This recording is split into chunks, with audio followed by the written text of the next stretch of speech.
Good morning. Morning.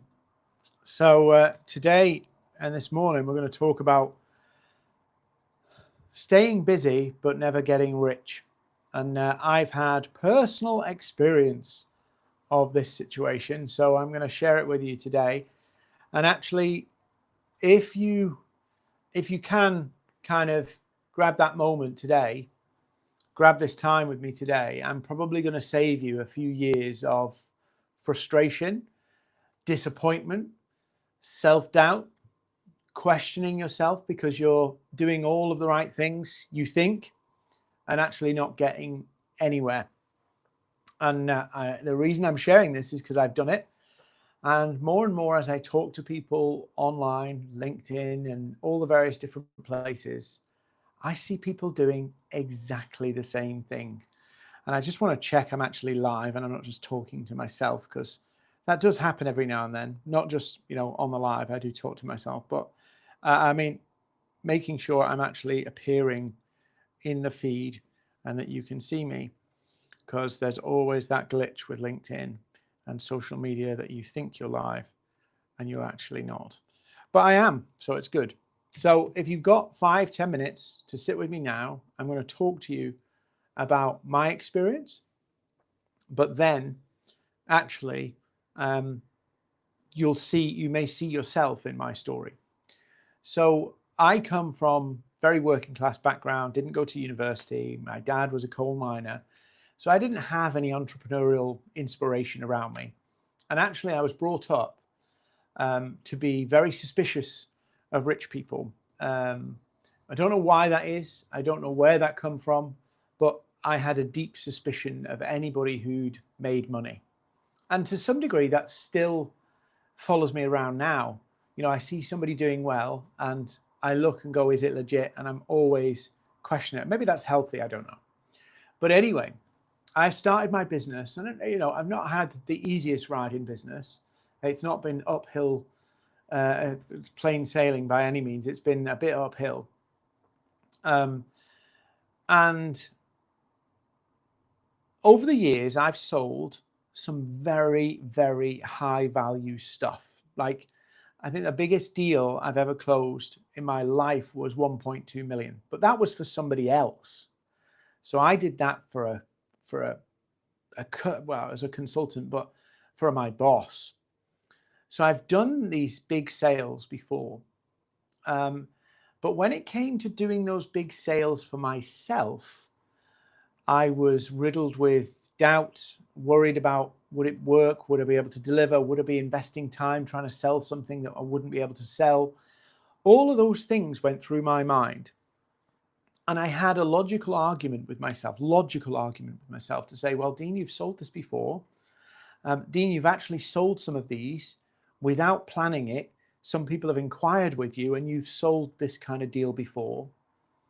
So logically, Dean, you can do this. But not in my head, but somewhere in my beliefs, whether they are inside Dean, I didn't believe I could do it. So my brain, my logic, my common sense, whatever you want to call it, knew I could do this, knew I could do it. But something in me, whether it be nature, nurture, whatever it is, self-limiting beliefs, whatever you want to call it, didn't think I could. So I made a plan. I want to get 15 more 100K plus clients, 15. And I'm sharing this with you because some of you are doing exactly this, exactly what I've done, you're doing right now. Might not be 100K deals, it might be something else, but we'll look at that in a moment. So I made this plan in my head. This is 15 more 100K deals. That's what I want. And I'm going to go at this. Even today, this is a confession between you and me. Even today, if you look at my company website, if you look around my business, all the marketing stuff we put out there, you will find no reference to any services that would even just look, or, a guess, you would say, is 100K or more. You won't find it. It doesn't exist. So you're going, well, Dean, why have you not done it? Because when you have these beliefs that kind of contradict your intentions and contradict common sense, they actually sneakily influence your activity. I'll give you an example, and I'm going to hopefully hold a mirror up to some of you and go, oh my God, I need to work on this. And I'm going to explain how I've been working on this. So every intention of going after these 100K deals, but my instinct is to go to what's safe. So all my energy, all my focus swings behind my 3K, 5K, and 10K services. Even though in my head, my mental plan is this. Now, why am I telling you this? Why am I sharing this story with you? Because there is always an inner conflict when you want to do something different, when you want to do something that goes against, wherever you're at right now in business, in your career, wherever it is, there are ceilings you've internally built on yourself that stops you taking the leap, stops you doing the next step. And so you end up in a situation whereby there is nothing stopping you hitting your goals except you. And I'll give you an example of this. And I see this one a lot. And I think this is a big one. I was talking to somebody earlier this week, and I said to them, they've got no clients, they've got no money right now. So I'm not, angling to sell something. But I thought to myself, what's the best thing to advise this person? They've declared they can't buy anything from me. But what's the best advice I can give this person right now? And I thought about just going, yeah, I understand you can't afford our stuff, that's fine, and just letting it go. And I thought, I'm not going to do that. I'm not going to do that. I'm going to challenge this. Not to buy from me. That was done. He said he couldn't afford it. That's over. Right? Salespeople will cringe at me, but when somebody says they can't afford something, I am not going to twist their arm. I am not going to try and do whatever. Right? But he was saying, well, maybe what I'll need to do, and these two things, maybe what I need to do, number one, I'll go and fix my website first before I get active and do the things on LinkedIn. Now, your website has no impact whatsoever in determining your success on LinkedIn. None. The only scenario is they look at your website and it's full of porn. That's the worst, and they go, oh my God, what is this person? But if your website's a bit out of date, it does not matter. It really does not matter, right? Because people will evaluate it based on your conversation with them on a call. They'll evaluate on what you propose, and they'll evaluate it on your track record and how long you've been around. As long as your website isn't, questionable in terms of its copy, it's no big deal. So as I was having this conversation with the person, I spotted that actually the website was not actually something that needed to be done. This person was actually looking for a way to avoid actually the rejection of marketing their services. And I'm being careful because I've spoke to two people about this in a similar fashion this week. But one I don't want to upset. The website was a way to avoid rejection. It was a way to avoid, and I know this sounds crazy, but there's some people listening to me that in your head, you actually want clients. You want to build your business, but also there's a belief in you that you can't do it. There's a belief in you that it's not going to work. And so you're avoiding actually risking putting yourself out there, doing the things you need to do to actually get clients. I've had people weeks and months away from having to go and get a job. And I've told them, you just need to talk to a lot of people now, right? Your dignity is gone. If you're facing having to go get a job, you're having to quit on your dream, you now need to rescue your dream from whatever bad behavior, bad actions, bad habits you've had this last 6 months or 12 months or whatever it is. You have to rescue yourself from your bad behaviors. So if you have a goal in your business or in your sales career and you're not hitting it, something's going on inside you making you prioritize things or making you things important that aren't. Now, I'm not advocating you go out and just pummel the DMs. There's a way to do this. There's an approach at doing this that isn't as icky, but you can be a bit more direct.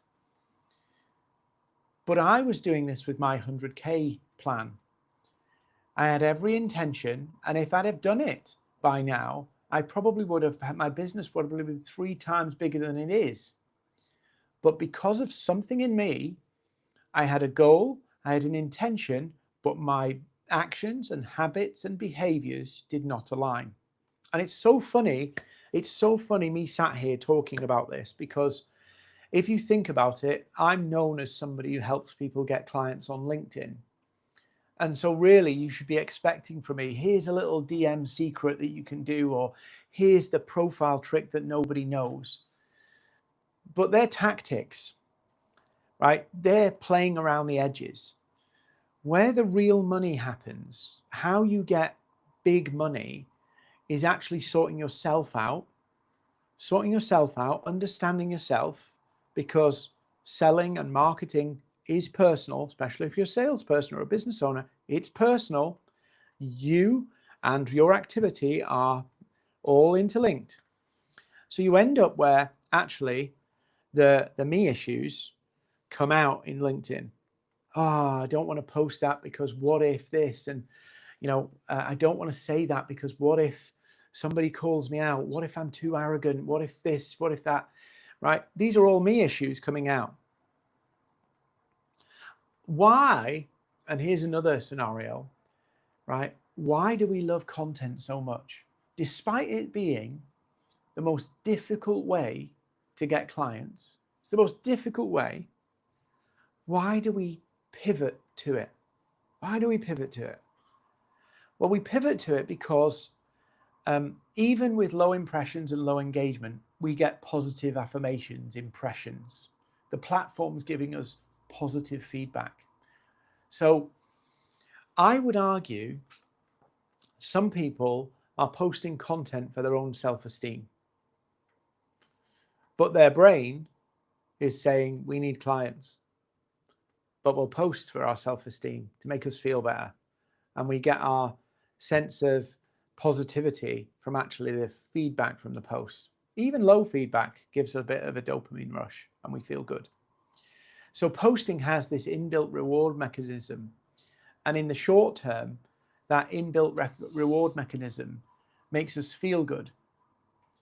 But then if you are not getting clients from that activity, if you're not actually making a return on that activity, you're storing up a shitty problem that's building up behind you that you still don't have a reliable and predictable way to get clients.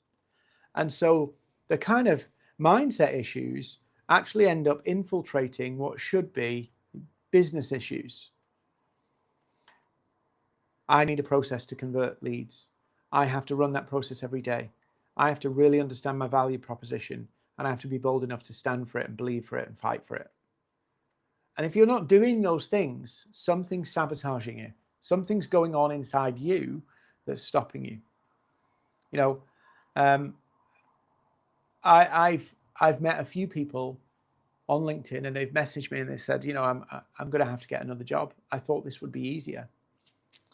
Well, if you're finding it hard on LinkedIn, you're doing the wrong things. Let's just be honest about it. You're doing the wrong things.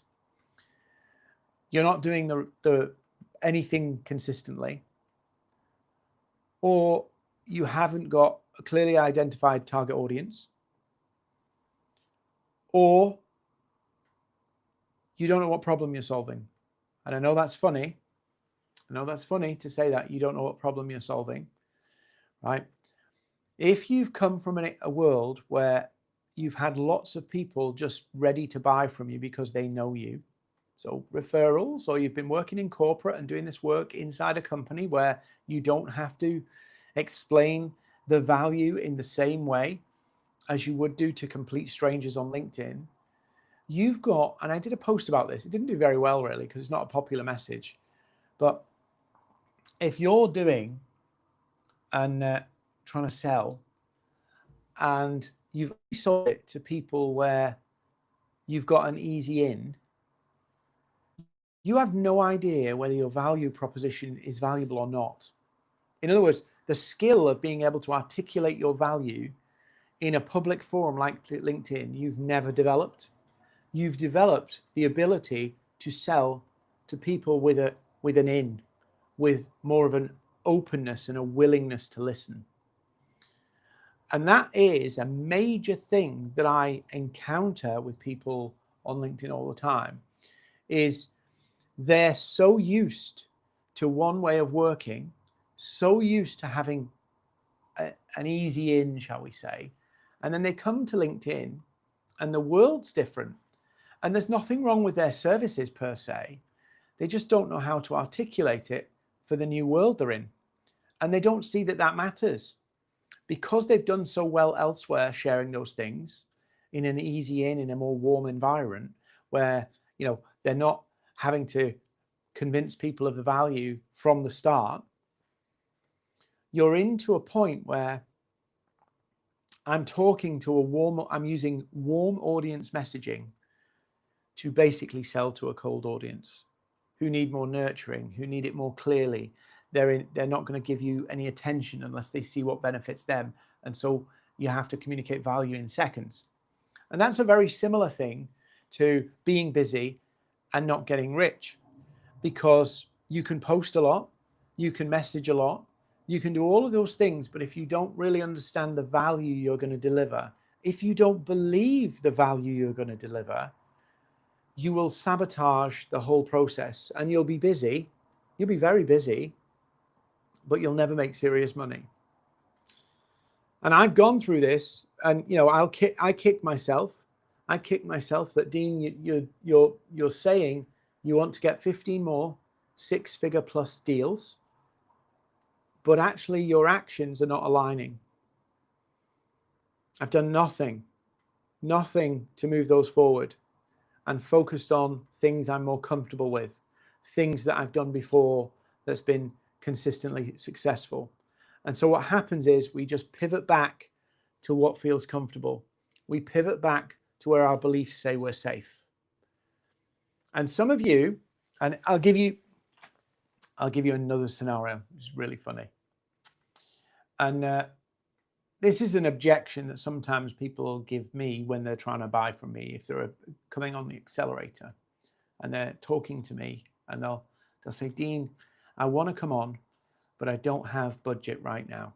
Well, the amounts we charge, most people can find budget like that without doing crazy shit like going into debt or anything like that. But so the answer is people could find the budget. So that's on me. If people are not buying because they don't have budget, often I'm not communicating my value properly. So that's me, bang, right? Slap on wrist for me.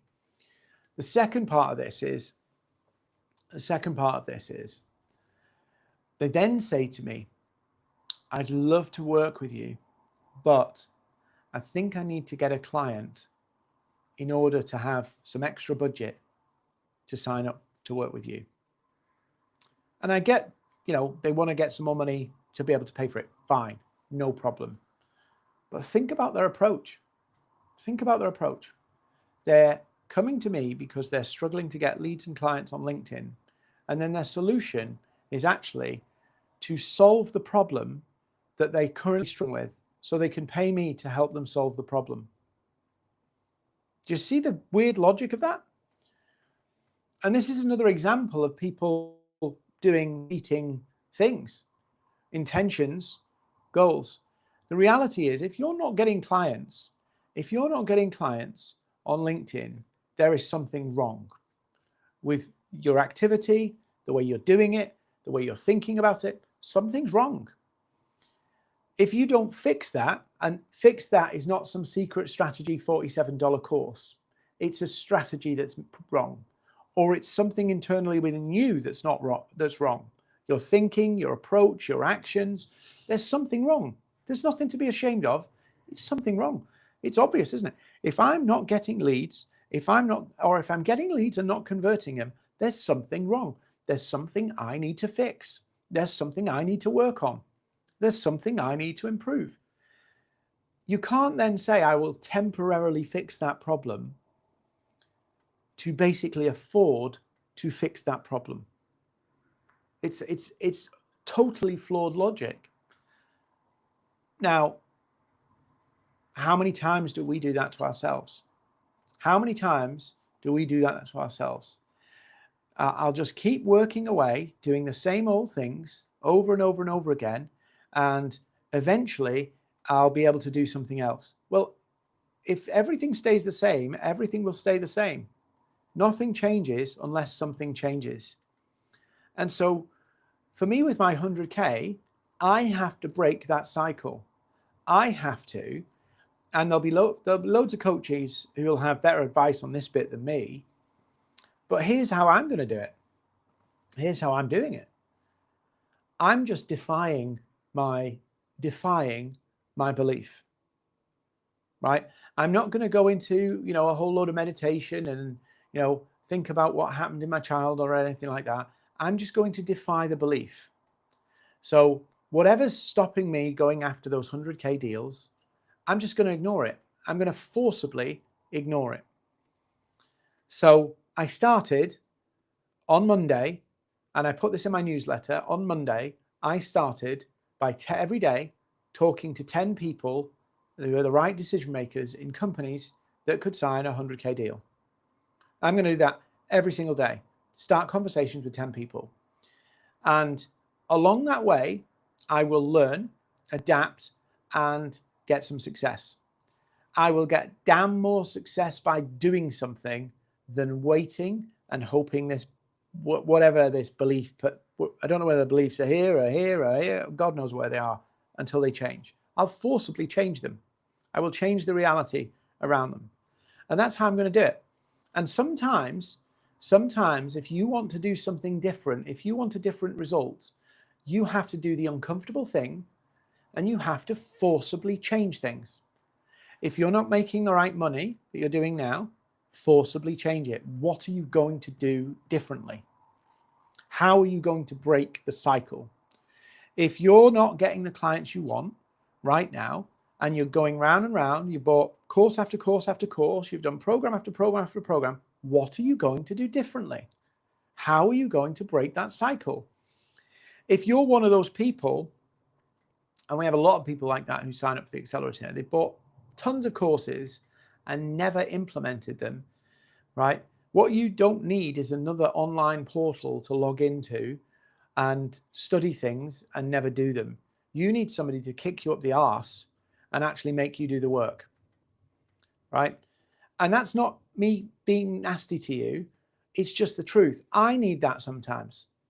I need somebody to, unfortunately, in life, pain is a bigger motivator. Pain is a bigger motivator than pleasure. So when it hurts, it forces us to do something. And I don't know about you, but I don't want to be in a place where I'm forced to do what's good for me. So unfortunately, that's what happens. If we're not quite, and I talk about this a lot, actually, we normalize pain. We normalize pain. And this is a problem for you in terms of your message, because a lot of your customers and prospects and leads will have normalized their pain. And so you're trying to talk to them, and you've got to shake them out of that place of you've normalized something that's actually hurting you really badly. You've got to shake them out of that in order to get them to see, actually, I don't want to do this anymore. But we normalize pain until it becomes intolerable, and then we will do what's necessary to solve it. And this is a marketing lesson, and it's a life lesson here, because human beings, marketing is just understanding the human beings you want to be your customers. That's marketing. If you understand the human beings that you're trying to sell to, you will be successful. But we normalize pain. So for an example, I'll give you a scenario. And this is common with business coaches and life coaches and all that kind of stuff. They'll have been in a world of corporate. They'll have come out of corporate. They'll have loads of experience of doing what they're doing. And now they're out in the big wide world and their prospects are in the wild. They're not trained prospects inside the company, people they already know. They are wild, carnivorous prospects who think differently to people you know, have poor attention spans with people they don't know, will only pay attention to something that interests them, all that kind of stuff. And often what happens is you come out of corporate, you've had a good salary, you build up a whole load of savings, you make a little plan that in 6 months, 12 months, you'll be revenue positive, you can stop living off savings, or you're living off a partner's wage whilst you build this up, all of that kind of stuff, atypical scenario. Yeah, so you're in that cycle. If you've not got clients for 6 months, you need to radically change what you're doing. Yeah. And unfortunately, what happens, particularly with that coaching world, coaching world's exploded and it's very, very competitive now because there's so many people there. So you really have to dial up your value proposition.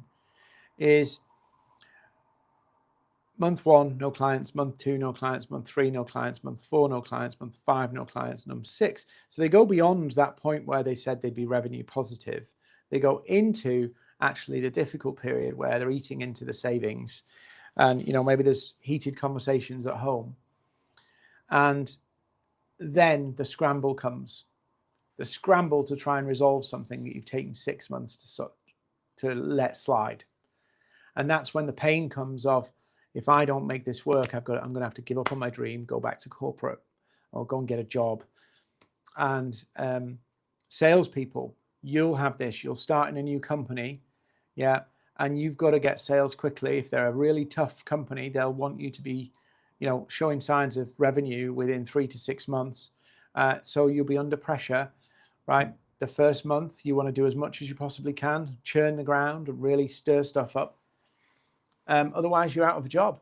And, 6 months down the line, they're giving you warnings that you're not hitting your revenue. And then you scramble like a crazy person, right? But that's been burning and getting worse and worse and worse. You've just not felt it until the warning comes or the discussion or the row comes. And people normalize pain. The fact that you've not got a client in 3 months tells me there is something wrong.